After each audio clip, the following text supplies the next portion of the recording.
Aaron Rodgers has spoken. He joined the Pat McAfee show just a little while ago, dove into what he's heard from the Steelers, where he is in his decision-making process, and believe me, a lot more. We'll talk about all of it. Welcome to NFL Live. We're so glad you're with us. Jason McCourty is here, and our newest colleague, Peter Schrager, joining us here on the show. Let's go. It's so good to have you. I'm so happy to be here. Such a fan of this show, such a fan of you, such a fan of Mina, of course, Jason and Adam, but I'm also a fan of Aaron Rodgers for giving us some content to talk about. Let's go. Yeah, I had to text him. Go on McAfee. We need to talk about it. That's it. That's it. Oh, so he texts you back. No. Okay, interesting. So Adam Schefter, as you mentioned, he will be here as well. There he is. Mina Kimes joining us too. And as we learned from Rodgers, he's still a free agent. But we wondered if he would appear on McAfee's show today to announce that he was going to the Steelers or even announce a retirement. That wasn't the case. What he did, however, was provide a good bit of context on where he is at the moment. I'm open to anything and attached to nothing. So yeah, retirement still could be a possibility. But right now, my focus has been and will continue to be on my personal life. And that's what I've told the coaches. There's still conversations that are being had, and so it's all been very honest lines of communication. I've really appreciated the time I talked to the various teams. I did talk to Brian Daboll and had great conversation with him. Really enjoyed him a lot. I think he's a lot of fun to talk to and has a beautiful football mind. I've talked to Mike Tomlin. He's more than I even thought from afar as far as the type of person that he is. I have a lot of respect for what he's accomplished in the league. There's been a lot of people assuming they have information about me. That's just not true. I've been straight up with these teams from the start about where I was at, starting with the money thing. I told every single one of the teams I talked to, it ain't about the money. I play for 10 M's. I don't care. I never once said I need a multi-year deal, $30, $40 million. It's absolute bullshit. I said I play for 10. Okay, as promised, Mina Kimes is here. Adam, we go to you first, though. A lot to unpack there. What was your biggest takeaway from hearing Rodgers speak today? That this still could go any way in the future. Now, I still think a lot of people would be surprised if ultimately Aaron Rodgers ended his football career now and allowed last season to be his last NFL taste. I don't think that's the way he would want to go out. I think a lot of people don't think that's the way he would want to go out. But he left open any number of possibilities here. And look, it's not like the Steelers can turn away from Aaron Rodgers and turn to somebody else. Aaron Rodgers gets added time to wait out the Minnesota Vikings if that's what he wants. And he made it very clear also that he's dealing with some significant personal challenges to friends of his or people that he cares about that enter into his decision. So he doesn't sound like he's in any rush right now, despite the fact that the Steelers' offseason program begins next week, despite that the NFL draft starts 1 week from tonight. Aaron Rodgers is on his own timeline, not anybody else's.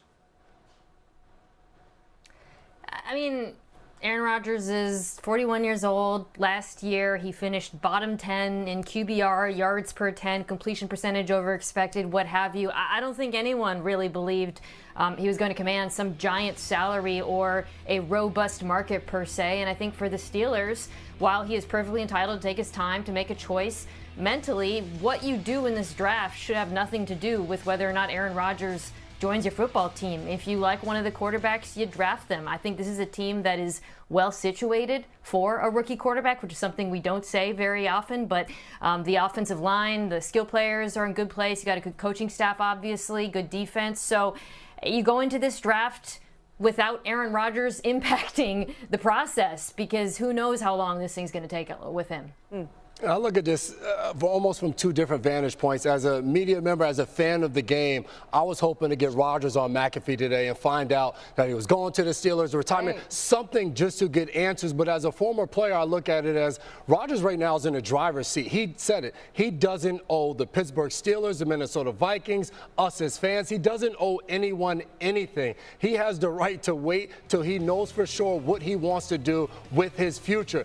when you listen to him, it didn't sound like for sure he knows that he wants to play football this upcoming season. So for the Pittsburgh Steelers, like Mina said, it doesn't change their draft standpoint, but at some point you have to look at each other. And if he told every team this that was interested, I'm sure some moved on, some like the Pittsburgh Steelers have stuck around, but you got to at some point look at each other and say, hey, as a football team, as a franchise, we may have to just say, hey, we're cutting ties, we're moving forward with what we have right now. This is who you're dancing with. The second day of free agency, there were erroneous reports out there, not by anyone on this show or in this network, saying we should know by the end of Wednesday where Rodgers is going. And I was on Good Morning Football on NFL Network. I went, you know that? Because the Aaron Rodgers I know is going to do it to the beat of his own drum, and he'll do it when he wants. And here we are, more than 6 weeks later, and we're still talking about where Rodgers is going to go.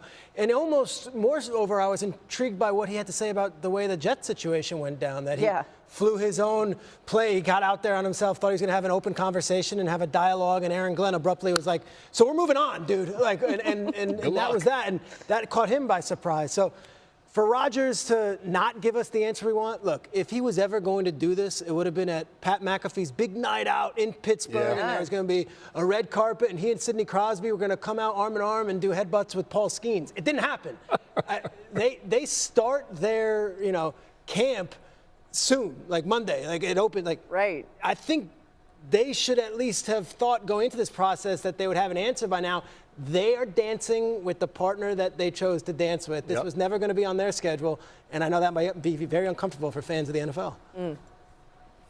Yeah, regarding the Jets side of things, I agree with Peter. I found that pretty intriguing that he was insulted, frankly, by how Aaron Glenn handled things. If I'm a Jets fan, I'm thrilled to hear that your new head coach, the new front office, they're decisive, right? There's no messing around. I mean, Aaron Rodgers basically helped run the franchise last 2 years. We saw how that worked out. Now you've got a new head coach in who's wiping the slate clean, who's being very clear and direct. I think that's a good thing, frankly. So just on the Jets side of things, I would be actually encouraged by that.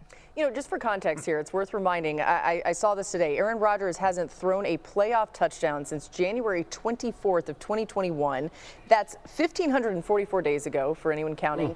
And just for context about what we're about to talk about, Shedeur Sanders had just finished up his last season at Trinity Christian School in Cedar Hill, Texas. He wasn't even at Jackson State yet. That's just how long ago all of this happened. But either way, along the Shedeur lines. Okay, we're just 1 week away from the NFL draft. The Giants and their third overall pick are a massive part of the conversation, as this could go many ways. The Giants doing a private workout with Shedeur in Boulder today. It was previously scheduled, right? They'll do the same with Alabama quarterback Jalen Milroe, Louisville quarterback Tyler Shough before the draft. And this offseason, the Giants signed veteran quarterbacks Russell Wilson and Jameis Winston. They brought back Tommy DeVito on a one-year deal. Big Blue, though, desperate need of production from that position, as they had just 15 touchdown passes last season, the fewest in the NFL.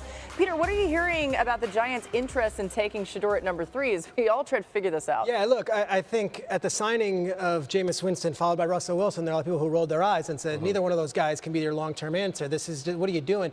But how much better off are the Giants right now knowing they have Russell Wilson and Jameis Winston than sitting on their hands and waiting for an Aaron Rodgers and saying, okay, well, now we have to draft somebody. I think Joe Shane laid it out very clearly yesterday at his press conference, saying we do not have to do anything at quarterback. We have 2 viable options. That said, and I think a lot of the reporting has been really solid on this, there has been a ton of interest in Shedeur Sanders from the Giants camp. They sent 13 different people to his pro day. They have been to Shedeur Sanders practices. That's Joe Shane. Multiple games. When he came to New Jersey for his visit, they took him out to dinner, which they did not do with everybody.